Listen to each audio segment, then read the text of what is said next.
How soft is the Falcon Nib compared to the Nib Creeper, the Noodler's Nib Creeper, under normal writing pressure?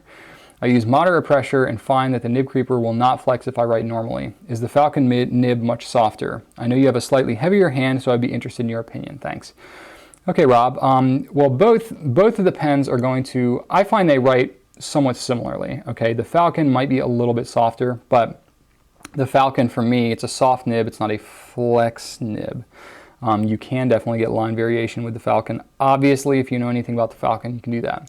We're talking about the Pilot Falcon here, formerly known as the Namiki Falcon. They're transitioning brands.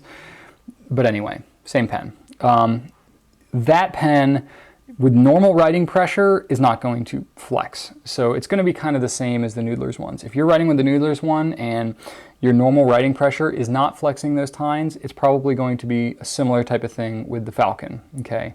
Now, some of it depends on the writing angle that you might have. You know, you're talking about a gold nib versus a steel nib, so there are going to be some differences there just in the way that they flex and stuff. The Noodler's nib is stiffer, but Noodler's cuts the slit on that nib way higher up to give it the flex. That's how it's designed. The Falcon is more like a conventional looking nib, but the softness of the gold and the way it's ground and stuff allows it to be softer. So it's kind of working two different ways. So it may just be that some people holding it certain ways will feel softer, some people will not. For me personally, I find them to be fairly close.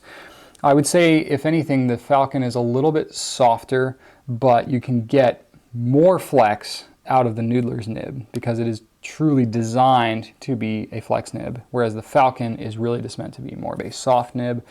I think some people tend to push the limits on what the Falcon is supposed to do. I know sometimes we get returns here from people that have basically ruined their nib by over flexing it. They spring their tines and, you know, get them all out of alignment and stuff. And that's a tough thing because a lot of people have put videos out on YouTube and whatnot of using a lot of flex on these Falcons, or they get them modified and then shoot videos on them, and people don't realize that they're not necessarily meant to be flexed that much on a regular basis, and they ruin the nibs. So that's the only thing I caution about with the Falcon. So hopefully that helps you out there.